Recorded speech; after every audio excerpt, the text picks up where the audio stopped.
Greetings, gearboxers and cell phone scholars. Welcome back to another episode of Mr. Markley's Gradebook, where I review apps that promise to make you smarter.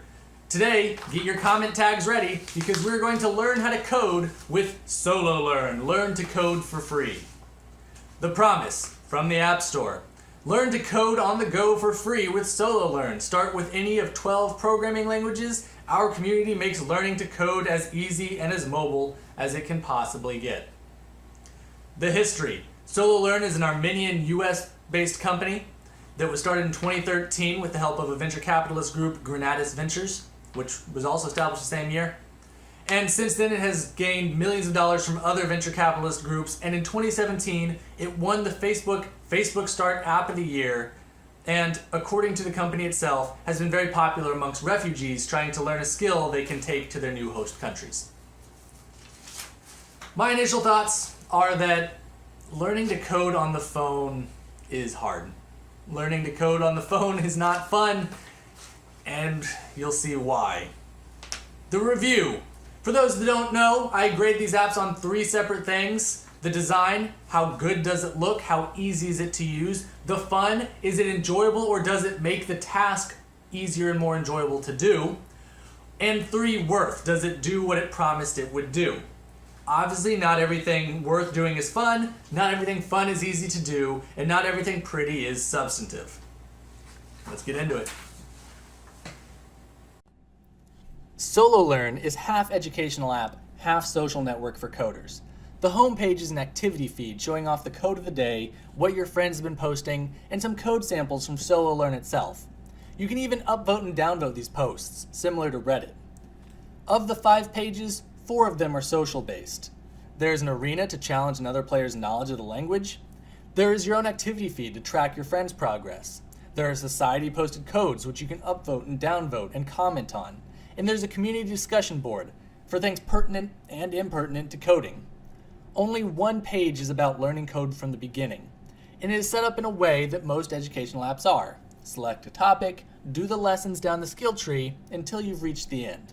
The only real problem is that while it is clearly their intent to break up the language into logical, manageable chunks, the lessons rarely seem to make sense together, and some topics should really be split into more than one group or gone into depth further. For example, in the HTML fundamentals language, there are only 4 topics: Overview, Basics, Challenges, and HTML5. Overview and Challenges are between 1 and 5 lessons, while Basics and HTML5 have between 18 and 19. It would have made much more sense to break them up into a wider range of topics instead of all crammed together. The lessons themselves are also overly wordy, focusing more on definitions than examples. SoloLearn's website and app are indistinguishable from each other, the only difference being the screen size, the speed at which the things run, and a full keyboard. I usually stay away from the website version of apps on these reviews, as I am reviewing apps, not whole programs, but it is worth a mention that there is a little difference between the two.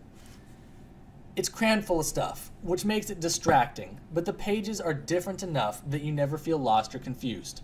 The design, a C+. The fun. SoloLearn's lessons are not fun.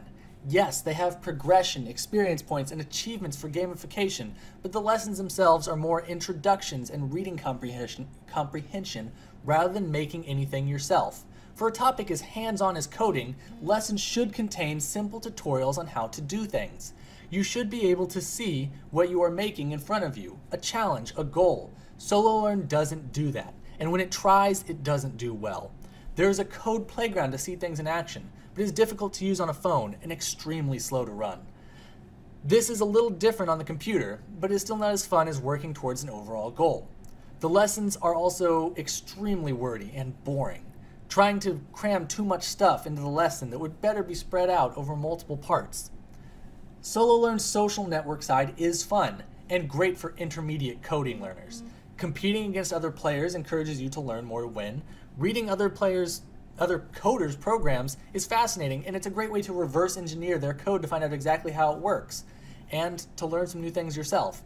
The community is also always there to help, and you can go there and learn a lot if you jump in, but it's more of a resource than an educator. It's a place to test your code and learn from the coding of others, if you know how to read the language beforehand. For beginners, not so fun. For those who know the basics, fun if you want to be part of the community. Fun, C+. the worth. I hated the C++ course. The way it was written and the lessons did not make me learn anything about the language. I liked the HTML course, although it wasn't as organized as I thought it should be. As a beginner to coding, this was not the place for me to learn, and I've had a better time on websites like codeacademy.com, which encourage learning through coding and experimentation in concrete tutorials with a set goal. I also hated coding over the phone, as I had to press the keyboard button 3 times just to get to my bracket keys. And you will use a lot of bracket keys. Coding over the phone isn't ideal, and much better on a computer with a keyboard. That said, if you're looking for a place to test your code, get feedback, and learn from other coders' activities, SoloLearn is a great place to test your skills. Just don't expect to get those skills with the app itself. Worth C. And that's this app. At first I didn't know how to grade it because I was looking at it more from the standpoint of a Duolingo, learning languages that way. But it's not. It's a community app, an app where you get to experiment with others. I tried the C++ course for the first 3 weeks and just did that, and I hated it. The C++ course was confusing, there were long blocks of text, I didn't get to delve my feet into anything. I wasn't using a computer to type everything in because the whole point of these reviews is what you can do on the phone, and if you can't do it on the phone, it doesn't fit into these reviews. But maybe if I was using a computer, it could have been better. It was not. I didn't like having to press through multiple keyboards, and coding just wasn't fun. But then I tried the HTML course, which was a little better done. I still didn't like it that much, but I do have some experience with HTML. And I looked at all the rest of the opportunities the app has to offer, the other 4/5 of the app. And I can see the appeal. This is a place for people who have already gotten their feet wet to share what they're doing and learn from others who are also sharing what they're doing. And if you are already coding, this is a great way to strengthen your skills. I don't recommend it so much for beginners. SoloLearn, more like community learn, C++. Next week, we're going to go ahead and look at Couch to 5K. It's supposed to train you to go from sitting on the couch all day to running a 5K.